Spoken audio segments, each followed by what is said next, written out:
ಮತ್ತು ಪುರುಷರನ್ನ ಗುರುತಿಸಿ ದರೋಡೆ ಮಾಡುತ್ತಿದ್ದ ವ್ಯಕ್ತಿಗಳನ್ನ ಬಸವೇಶ್ವರನಗರ ಪೊಲೀಸರು ಬಂಧಿಸಿ ಅವರಿಂದ 6,50,000 ರೂಪಾಯಿ ಮೌಲ್ಯದ 113 ಗ್ರಾಂ ಚಿನ್ನಾಭರಣಗಳನ್ನು ವಶಪಡಿಸಿಕೊಂಡಿದ್ದಾರೆ.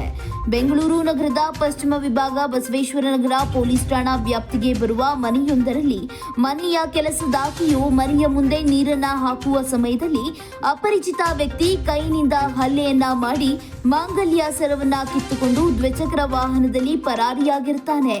ಬಸವೇಶ್ವರನಗರ ಪೊಲೀಸ್ ಠಾಣೆಯಲ್ಲಿ ಪ್ರಕರಣ ದಾಖಲಾಗಿರುತ್ತದೆ.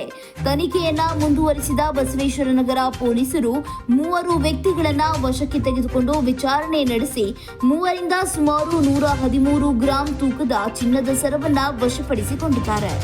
ಈ ಕಾರ್ಯಾಚರಣೆಯನ್ನ ಪಶ್ಚಿಮ ವಿಭಾಗದ ಉಪ ಪೊಲೀಸ್ ಆಯುಕ್ತ ಗಿರೀಶ್ ಐಪಿಎಸ್ ಮಾರ್ಗದರ್ಶನದಲ್ಲಿ, ವಿಜಯನಗರ ಉಪವಿಭಾಗದ ಎಸಿಪಿ ಚಂದನ್ ಕುಮಾರ್ ಕೆಎಸ್ಪಿಎಸ್ ನೇತೃತ್ವದಲ್ಲಿ ಬಸವೇಶ್ವರನಗರ ಪೊಲೀಸ್ ಠಾಣೆಯ ಪೊಲೀಸ್ ಇನ್ಸ್ಪೆಕ್ಟರ್ ಚಿಕ್ಕಸ್ವಾಮಿ ಹಾಗೂ ಅಧಿಕಾರಿ ಮತ್ತು ಸಿಬ್ಬಂದಿಗಳು ಪ್ರಕರಣವನ್ನ ಭೇದಿಸುವಲ್ಲಿ ಯಶಸ್ವಿಯಾಗಿದ್ದಾರೆ.